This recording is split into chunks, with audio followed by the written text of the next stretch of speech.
Good morning, नमस्कार सभी को। मैं लोकेश तंवर, पटवारी हरियाणा। अंडर ट्रेनिंग अभी जॉब चल ही रही है मेरी। बहुत दिनों से लोगों के मैसेज मुझको आ रहे हैं कि सर आपने किस तरह तैयारी की है, कि आपने सेंट्रल गवर्नमेंट में भी जॉब की, उसके बाद में हरियाणा गवर्नमेंट में आप 2-3 बार सिलेक्टेड हुए अलग अलग पोस्ट के लिए। क्या कौन सी किताबें आपने पढ़ी हैं? और पहली बार ऐसा हुआ कि मैं किसी पढ़ाई से रिलेटेड वीडियो ना बना के अपने बारे में इस बार कुछ बता रहा हूँ। तो भाई सबसे पहली बात तो जो आप लोग पूछते हैं कि ये कहाँ से पढ़ाई की और क्या स्ट्रेटजी रही, तो मैंने कहीं से पढ़ाई, कोचिंग तो शायद एक बार लिए थे सिर्फ पैरामाउंट में, बदरपुर में जाके। वो 2-3 महीने की पढ़ाई मैंने वहाँ से की थी। उसके बाद मैंने कहीं से कोई कोचिंग नहीं ली, ना कोई पढ़ाई करी किसी से, किसी के थ्रू। खुद से ही पढ़ाई की है, खुद के ही नोट्स बनाए, खुद से स्ट्रेटजी बनाई जो बनानी थी। ठीक है, कोई स्पेशल किसी ने कुछ मुझको गाइड ना किया, कि ना कि किसी ने बताया कि इस तरह पढ़ना है, इस तरह नहीं पढ़ना है। जब इंसान को कुछ करना होता है तो वो अपने ही रास्ते अपना खुद चुन लेता है। ठीक है, किसी को बताने की ज़रूरत नहीं पड़ती। बाकी मैं बता दूं कि जिसको सच में ही गवर्नमेंट जॉब लेनी है, सच में ही तैयारी करनी है, तो भाई रेगुलरिटी बनाओ, लगातार पढ़ो। बेशक दिन में 1 घंटे ही पढ़ो, लेकिन रेगुलर पढ़ो। यदि रेगुलर पढ़ोगे तो एक ना एक दिन 100% मैं लिख के दे रहा हूँ, ऐसा कोई बंदा नहीं है जो रेगुलर पढ़ा हो और उसकी जॉब ना लगी हो। कोई बंदा नहीं, एक सिंगल बंदा, 1% बंदा नहीं मुझको नहीं मिला आज तक जो जिसने कहा मैं रोज़ पढ़ा हूँ लेकिन मेरी जॉब नहीं लगी। ऐसा हो ही नहीं सकता। बस डिपेंड ये करता है, किसी की जल्दी लग जाती है, किसी की थोड़ा लेट लगती है। टाइम लगता है हर चीज़ में। गवर्नमेंट जॉब का सिंगल एक ही रूल है, रेगुलरिटी एंड पेशेंस। पेशेंस रखना है और रेगुलरिटी से पढ़ाई करते रहो। ये दोनों चीज़ तुम्हारे अंदर हैं तो 100% मैं लिख के दे रहा हूँ कि आपकी जॉब लगनी ही लगनी है, कोई रोकने वाला नहीं है। मेरी जो जर्नी स्टार्ट हुई थी, सबसे पहले जो मैंने एग्ज़ाम, गवर्नमेंट जॉब के एग्ज़ाम के लिए जो मैंने प्रिपरेशन किया, इसमें मैं आया, तो मैं आया था 2016 में। मैंने 2016 में बीटेक कंप्लीट की।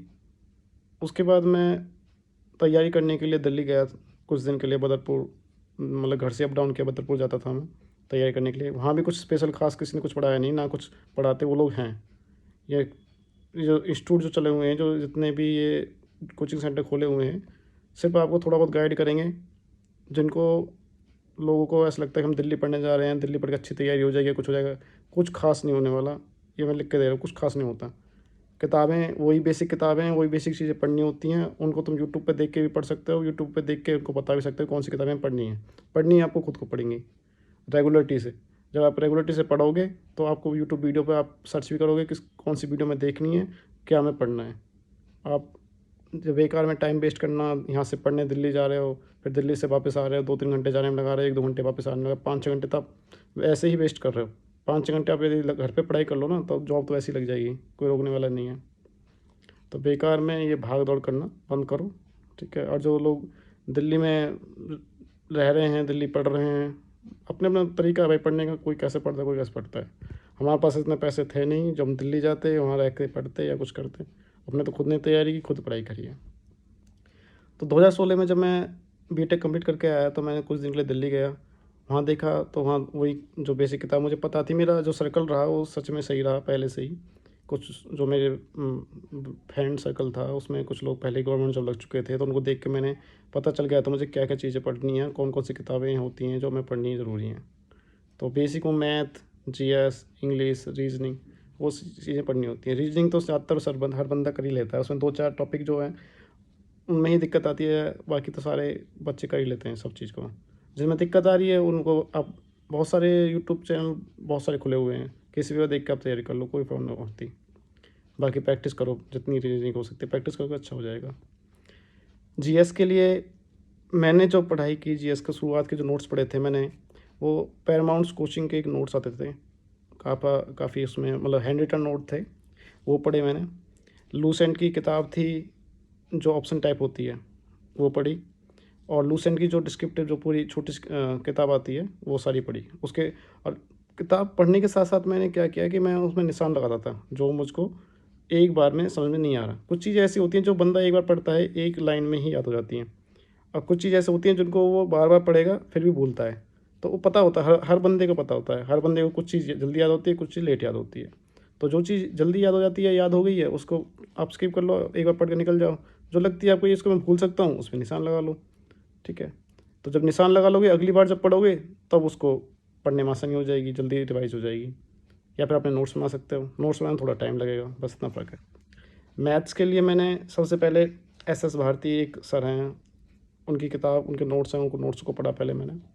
फिर राकेश यादव जी जो सर हैं, उनके नोट्स को पढ़ा, हैंड रिटन, दोनों के हैंड रिटन नोट्स जो होते हैं उनको पढ़ा। उसके बाद में अलग अलग किताबें जो आती है प्रैक्टिस करने के लिए, जैसे 7600 जो उनकी राकेश यादव सर की जो किताब थी जिसमें बहुत सारे क्वेश्चन होते हैं मैथ के, उनसे प्रैक्टिस की। और भी बहुत सारी किताबें, खाली मैं स्पेशल उसका नाम, उनका नाम नहीं ले रहा, बाकी बहुत सारी किताब आती हैं जिनमें प्रीवियस ईयर के क्वेश्चंस होते हैं, उनको पढ़ो आप, लगातार तैयारी करो वहाँ से, ठीक है। मैथ वहाँ से तैयार हो जाता है आराम से। इंग्लिश के लिए सबसे बेस्ट जो किताब है वो नीतू सिंह जी जो मैम, उनकी किताब आती है, अब केडी कैंपस के नाम से आ रही है, पहले पैरामाउंट्स के नाम से आती थी, वॉल्यूम 1, वॉल्यूम 2 दोनों जो किताबें इंग्लिश की, वो आप पढ़ लो, इंग्लिश वहाँ से आराम से हो जाती है। बाकी आपकी प्रैक्टिस पर डिपेंड करता है कि आप कितनी ज़्यादा प्रैक्टिस करते हैं, ठीक है। तो मैंने ये 4 किताबें बेसिकली पढ़ी, और रीजनिंग में मैंने कोई स्पेशल किताब पढ़ी नहीं, जितने ज़्यादा मैंने मॉक टेस्ट लगाए, तो मॉक के साथ साथ ही मेरी तैयारी होती चली गई, रीजनिंग को स्पेशल पढ़ना होता भी नहीं है, ठीक है। तो सबसे पहले 2016 में तैयारी स्टार्ट की, 1 साल मेरे को तैयारी में लगता, मतलब 2016 के मिड में ही बीटेक कंप्लीट हुई थी, तो 6-7 महीने मैंने तैयारी की। 17 में मैं एग्ज़ाम्स में बैठा। तो सबसे पहले मेरा एग्ज़ाम जो मैंने दिया था वो दिया था दिल्ली कोर्ट का रूम अटेंडेंट का पोस्ट का पेपर दिया था। 100 नंबर का पेपर था वो, और मेरे पहले ही पेपर में मेरे 89 नंबर आए थे उस पेपर में। मैं कंफर्म था कि मेरा नंबर आ जाएगा, लेकिन उस टाइम पर उस पेपर की जो लिस्ट गई थी 89.56 ऐसा कुछ गई थी, मतलब 0.5 से मैं रह गया था उस पेपर में। तो पहले पेपर में 0.56 से जब मैं रह गया, तो मुझे, हर किसी को मतलब अजीब सा लगता है कि भाई इतनी मेहनत कर रहा है, या पहली बार अच्छा पेपर जो तो गया था उससे सिलेक्शन हो जाना चाहिए था, लेकिन नहीं हो पाया। दुख तो सभी को होता है, लेकिन दुख होने से कोई फ़ायदा नहीं होता। फिर दोबारा अगले दिन से, जिस दिन मेरा रिज़ल्ट आया था उस अगले दिन भी मैंने पढ़ाई की थी। ऐसा नहीं था कि मैं दुख मना रहा था, हाँ मेरा तो 0.5 से नंबर रह गया, मैं तो पता नहीं क्या होगा, आगे जॉब लगेगी कि नहीं लगेगी, क्या होगा, ऐसा कुछ नहीं था। अगले दिन भी वही रेगुलरिटी रखी थी, अगले दिन भी मैं पढ़ाई की थी। मेरा जो सर्कल था, मेरे जो साथ जो पढ़ने बच्चे थे, वो अगले दिन भी मेरे साथ पढ़े थे। ऐसी कोई कोई वो नहीं हो इस चीज़ का, ठीक है। तो लगातार इस तरह और बहुत सारे पेपर दिए, फिर हरियाणा के पेपर दिए। हरियाणा में एक बार भी 5 नंबर का बड़ा ऐसा चक्कर चला, बहुत बेकार, क्योंकि हरियाणा में मैं ग्रुप डी में सिलेक्शन हो गया था, मेरे एनिमल अटेंडेंट जो पोस्ट थी उसमें सिलेक्शन हुआ। उसके बाद में हरियाणा एसआई का जो पेपर था उसमें दोनों बार ऐसे पिछली बार जो पेपर हुए, दोनों बार मैंने रिटर्न भी क्लियर किया, फिजिकल क्लियर किया, लास्ट में वही 0.5 0.8 1 नंबर इससे रह जाता, क्योंकि 5 नंबर का सिस्टम जो चल रहा था पहले वो दिक्कत दे रहा था हर बार, ठीक है। तो हरियाणा के रिटर्न तो सारे मैंने क्लियर कर ही लिए थे हर किसी के ही, लेकिन तैयारी लगातार चल रही थी। ग्रुप डी के साथ जो मतलब ग्रुप डी जो मैंने पोस्ट ज्वाइन की थी उस टाइम पे, रेलवे की ज्वाइन ना करके ग्रुप डी ज्वाइन की थी मैंने, इसी चक्कर में कि मैं पढ़ाई लगातार चलती रहे। तो ग्रुप डी जब ज्वाइन की तो मैं लगातार पढ़ाई अपनी लगातार ही कर ही रहा था। मेरा जो सर्कल था, जो मेरे साथ पढ़ता था, वो लगातार रोज़ शाम को आना पढ़ना, उनका रोज़ का रूटीन था। और हाँ, ये सबसे बड़ी इम्पोर्टेंट चीज़ है, यदि आपको पढ़ाई करनी है तो एक सर्कल, एक ग्रुप ज़रूर बना लो, जो 2 या 3 बंदे या ज़्यादा बंदे आपके साथ पढ़ें लगातार। इससे पढ़ाई आपकी होगी और रेगुलरिटी से हो जाएगी। आपका जो रूटीन है वो बना रहेगा। अकेला बंदा भी रूटीन बना सकता है, लेकिन बड़ा मुश्किल हो जाता है रूटीन बनाने में। जब 2-4 बंदे इकट्ठे आते हैं, साथ बैठते हैं, तो इन सब पे ज़िम्मेदारी होती है कि भाई हाँ, मुझे उनके साथ पढ़ना है, ठीक है। टाइम वेस्ट नहीं होना। अकेला बंदा तो दिमाग इधर उधर घूम जाएगा, कभी गाने सुन रहा है, कभी घूम रहा है या कुछ भी, वो टाइम वेस्ट कर लेगा। लेकिन उनके साथ टाइम वेस्ट करना बड़ा मुश्किल हो जाता है, ठीक है। और कंपटीशन बन जाता है एक, तो दूसरा कि उसके नंबर ज़्यादा आ रहे हैं, मैं पीछे तो ना रह जाऊँगा, या कुछ भी आपस में कंपटीशन ऑटोमेटिकली बनना स्टार्ट हो जाता है जब ग्रुप में पढ़ते हैं। तो ग्रुप में पढ़ना बहुत इंपॉर्टेंट है। ग्रुप पढ़ोगे तो जल्दी सक्सेस पालोगे मेरे हिसाब से। तो उसके बाद सीजल भी कई बार दिया। सीजल में रह जाता था, कभी कुछ नंबर से रह रहा, कभी प्री तो हर बार निकल गया था। मेंस रह गया, कभी कभी मेंस निकल गया तो लास्ट में रह गया, कभी कुछ प्रॉब्लम सारी चलती नहीं, ऐसे ही होता था। सीजल फिर मैंने बाद में ये हुआ कि कम नंबर जब रह जाते थे प्री के, तो मैं सोचता था कहीं ऐसा ना हो कि बाहर, मतलब मेंस में कम नंबर रह गए तो ऐसा ना हो कि बाहर फेंक दें, क्योंकि मेंस में नंबर कम है। तो तैयारी लास्ट में दे ना पाता, तो डिस्क्रिप्ट सही से ना दिया, इस तरह मतलब कम वो इंटरेस्ट दिखाया जब नंबर कम रह गए मेंस के। तो फिर एनटीपीसी निकला 2019 वाला। 2019 वाले में जो एनटीपीसी दिया उसका प्री दिया, फिर मेंस दिया, उसके बाद टाइपिंग दी, और फिर लास्ट में आके सिलेक्शन लिया। नॉर्थर्न रेलवे में जूनियर अकाउंट असिस्टेंट की जो पोस्ट होती है उस पोस्ट पे। हाँ, जो पहली जो मैं आपको बता दूँ, जो पहली जो पोस्ट थी एनमें अटेंडेंट वाली पोस्ट, वो मैं कहता हूँ ग्रुप डी की बेस्ट पोस्ट है। पढ़ाई के मामले में सबसे अच्छी पोस्ट है, कोई काम ज़्यादा होता नहीं, ठीक है। जो डेली वर्किंग प्रोफाइल है वो भी बहुत अच्छी है। वही सुबह 7:30-8 बजे, 8-9 बजे का जो आसपास टाइम होता है, दोपहर को 2-2:30 बजे बंद हो जाता है अस्पताल, पशु अस्पताल जो होता है। तो पढ़ने के लिए टाइम प्रॉपर मिल जाता है। ऐसा कोई ख़ास काम होता भी नहीं अस्पताल में कि तुम्हें करना ही पड़ेगा, तो वहाँ भी आराम से काम टाइम मिल जाता तुम पढ़ने के लिए। तो उसका इसी रीज़न है कि मैं, जब मेरी वो पोस्ट ठीक थी, टाइम मुझे मिल रहा था लगातार, तो मैं पढ़ाई भी कर पा रहा था, ठीक है। और वही रीज़न है कि मैं फिर उस पोस्ट को छोड़ के यहाँ एनटीपीसी क्लियर कर पाया। फिर एनटीपीसी क्लियर किया। जो जेईई की जो पोस्ट है, मैं बहुत ही अच्छी पोस्टों में से एक है। रेलवे के अंदर अकाउंट्स की जो पोस्ट है बहुत ही ज़्यादा अच्छी पोस्टों में से एक है। या तो पार्सल की जो पोस्ट है वो अच्छी है, या फिर अकाउंट की वो अच्छी है। बाकी तो सारी रेलवे की जितनी पोस्ट हैं, दूर से रेलवे लगती है अच्छी है। सब लोग कहते हैं रेलवे की जॉब है, सेंट्रल गवर्नमेंट जॉब है, ये है वो है। भाई काम बहुत ज़्यादा होता है रेलवे में, पहले बता रहा हूँ, बहुत काम होता है, ठीक है। आप जब जाओगे ना स्टेट गवर्नमेंट में और रेलवे की जॉब में, ज़मीन आसमान फर्क पाएगा, बहुत काम करना पड़ता है, ठीक है। और रनिंग जो स्टाफ है रेलवे का, जो रनिंग स्टाफ है वो तो भाई बस पूछो मत, बहुत ज़्यादा काम है। स्टेशन मास्टर जो हुए हैं इनको पूछो, ये बहुत हेक्टिक जॉब हो जाती है स्टेशन मास्टर वाली तो।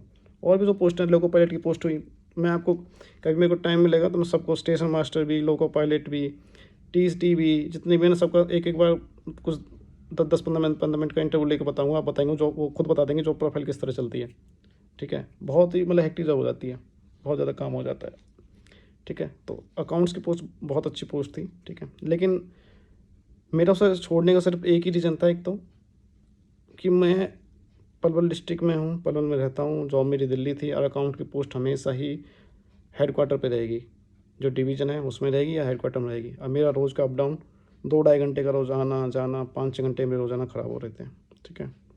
तो 5-6 घंटे ट्रैवलिंग होना, परेशान हो जाना, इस चक्कर में मैंने वो जॉब छोड़ दी, ठीक है।